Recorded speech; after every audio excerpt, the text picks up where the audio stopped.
ಪ್ರಸಿದ್ಧ ಲೇಖಕಿ ಲಲಿತಾ ಶೇಷಾದ್ರಿ ಅವರು ಬರೆದ ಎಂಟನೇ ಕೃತಿ ಕೃಷ್ಣಂ ಒಂದೇ ಜಗದ್ಗುರಂ ಪುಸ್ತಕವನ್ನು ಇಂದು ಬಿಡುಗಡೆ ಮಾಡಲಾಯಿತು.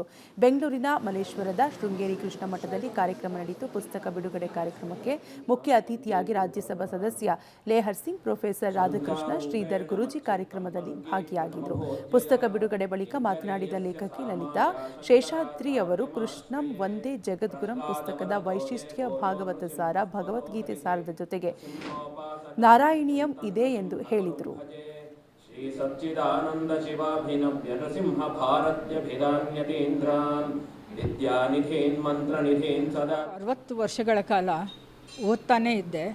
ಬಟ್ ಈಗ ಒಂದು 16 ವರ್ಷಗಳಿಂದ ನಾನು ಬರೀತಾ ಇದ್ದೀನಿ. ಕಾರಣ, ನನಗೆ ಒಳ್ಳೆಯ ಗ್ರಂಥಗಳು ನನ್ನನ್ನು ಎಡೆಬಿಡದೆ ಕಾಡ್ತು. ಬರೀ ಕನ್ನಡದಲ್ಲಿ, ಕರ್ನಾಟಕದಲ್ಲಿ ಇರೋದು ಕಾರಣ ಅಂತ ನಾನು ಬರೆದ ಎಲ್ಲ ಕೃತಿಗಳನ್ನು ನಮ್ಮ ಪೂರ್ವಜರಾದ ದಿವಾನ್ ಶೇಷಾದ್ರಿಯವರಿಗೆ ಸಮರ್ಪಣೆ ಮಾಡಿದ್ದೀನಿ. ನನಗೆ ಬಹಳ ಉತ್ತೇಜನ ಸಿಕ್ಕಿದೆ. ಅದು ಶೃಂಗೇರಿ ಶಂಕರ ಮಠದ ಗುರುಗಳೇ ನನಗೆ ಯಾವಾಗಲೂ ಅಭಿನಂದನೆ ಸಲ್ಲಿಸ್ತಿರ್ತಾರೆ, ನನಗೆ ಮುನ್ನುಡಿ ಬರ್ಕೊಡ್ತಾರೆ. ಹಾಗೆ ನಮ್ಮ MLAನೂ ನನಗೆ ಭಾಳ ಸಪೋರ್ಟ್ ಮಾಡ್ತಾರೆ, ಓದುಗರು ನಮಗೆ ಭಾಳ ಸಪೋರ್ಟ್ ಮಾಡ್ತಾರೆ. ನಾನು ಬರೆದಿರೋ ಕೃತಿಗಳೆಲ್ಲ ಧಾರ್ಮಿಕ ಬಗ್ಗೆನೇ, ಆಲಯಗಳು